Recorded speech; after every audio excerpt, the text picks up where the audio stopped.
துணை குடியரசுத் தலைவர் தேர்தலுக்கு ஓட்டு போட்டு ராதாகிருஷ்ணன் அவர்கள் வின் பண்ணியிருக்காரு. அது எப்படி எதிர்பார்த்த ஒன்றுதான். தமிழகத்தை சார்ந்த திரு சிபி ராதாகிருஷ்ணன் அவர்கள் இந்தியாவின் குடியரசு துணைத் தலைவராக இன்று தேர்ந்தெடுக்கப்பட்டிருக்கிறார்.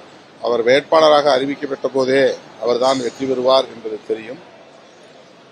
இருந்தாலும் இந்தியா கூட்டணியை சார்ந்த நாடாளுமன்ற உறுப்பினர்கள் அனைவரும் கட்டுக்கோப்பாக ஒற்றுமையாக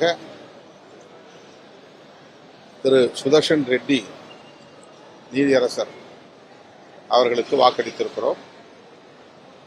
300 வாக்குகள் அவருக்கு, மொத்தம் 752 300 வாக்குகள், பதிவான வாக்குகளில் 300 வாக்குகள் அவருக்கு கிடைத்திருக்கின்றன. இந்தியா கூட்டணி கட்டுக்கோப்பாக இருக்கிறது என்பதற்கு இந்த தேர்தல் வாக்குப்பதிவு ஒரு சான்றாக இருக்கிறது. RSS பாசறையில் வளர்ந்தவர் சிபி ராதாகிருஷ்ணன் அவர்கள் என்றாலும் கூட அவர் இன்றைக்கு குடியரசு துணைத் தலைவராக தேர்ந்தெடுக்கப்பட்டிருப்பதில் மகிழ்ச்சி அடைகிறோம், வாழ்த்துகிறோம்.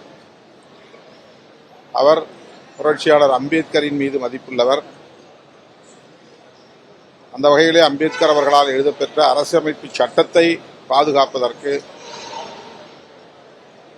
அதன் அடிப்படை கூறுகளை சிதையவிடாமல் பாதுகாப்பதற்கு உற்ற துணையாக இருப்பார் என்று நான் நம்புகிறேன். அந்த வகையில் அவர் செயல்பட வேண்டும் என்று வாழ்த்துகிறேன். பிளே ஸ்டோர் மற்றும் ஆப் ஸ்டோரில் இருந்து பாலிமர் செயலியை QR கோடு மூலம் பதிவிறக்கம் செய்யுங்கள். செய்திகளை உடனுக்குடன் பெறுங்கள்.